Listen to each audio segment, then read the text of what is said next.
Hello, today I'm looking at M3 International A-Level, January 2017. This is question 3. So I have this diagram and it says a uniform right circular solid cylinder has radius 4a and height 6a.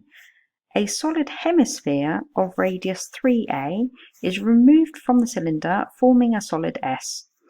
The upper plane face of the cylinder coincides with the plane face of the hemisphere, so that's here. The centre of the upper plane face of the cylinder is O, and this is also the centre of the plane face of the hemisphere, as shown in figure 2. So basically they have the same axis of symmetry vertically. Find the distance from O to the centre of mass of S, the solid that is formed.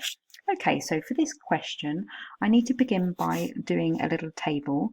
So I'm going to look at the cylinder, take away the hemisphere, will give me this funny shape, S. And on the first line of this, I will look at the ratio of the masses. And because they didn't give me the masses, I have to just use something that the mass is proportional to. And so in this case, as it's a solid, the mass is proportional to the volume. So I'll do the volume of a cylinder. So the formula is pi r squared h. So pi times the radius squared. So that's 4a times 4a. Times by the height, which will be 6a. Then for the hemisphere, then I'm using half of a sphere. So rather than 4/3 pi r cubed, I'm using 2/3 pi r cubed. So 2/3 pi times the radius cubed. The radius is 3a, so I'm doing 3a times 3a times 3a. Then I could do this minus this to give me the value there, but as this is the ratio of the masses, what I can do is simplify at this point. You need to be very careful. A mistake at this point will be disastrous for your accuracy marks throughout the whole question, but if you're very careful, this will make all of the maths much, much simpler. So I can see that I have pi in common, so I could divide these both by pi. I can see this can already be simplified. This 3 could simplify there. I can see I've got a cubed here and here. It's starting to get a bit of a mess now. I can see that I have 2 times 3, which makes 6, and I've got a 6 there. So I could divide by 6 and divide by 6.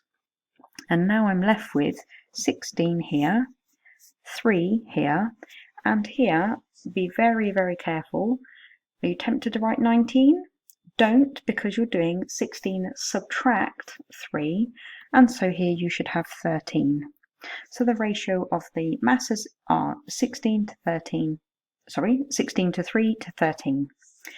Okay, now they wanted to know the distance from O to the centre of mass, so I'm going to measure all of my distances from here, and I'll make all of my distances down positive. So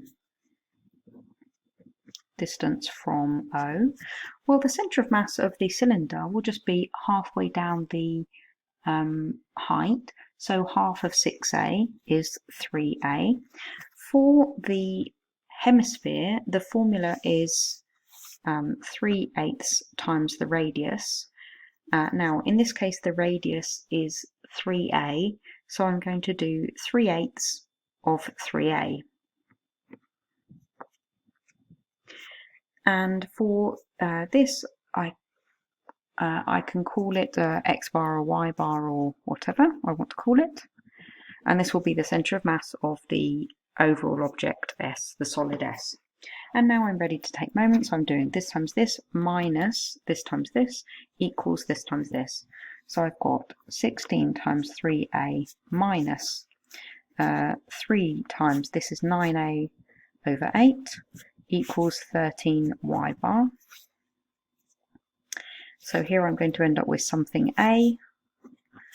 So here I can just do 16 times 3 minus 3 times 9 over 8, and that gives me 357 over 8, which then I need to divide by 13.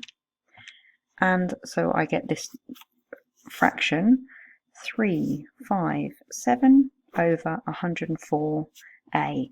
So if I just make that into a decimal, that's 3 and a bit, lots of a. So let's just have a quick reality check and see if that makes sense. Now, where would I expect the centre of mass to be? I would expect it, if we didn't have this hemisphere cut out, to be exactly in the middle. With this bit cut out, it's going to be further below that. So I would expect an answer of something bigger than 3a, which this is. This is 3 and a bit a. So that does seem a reasonable answer.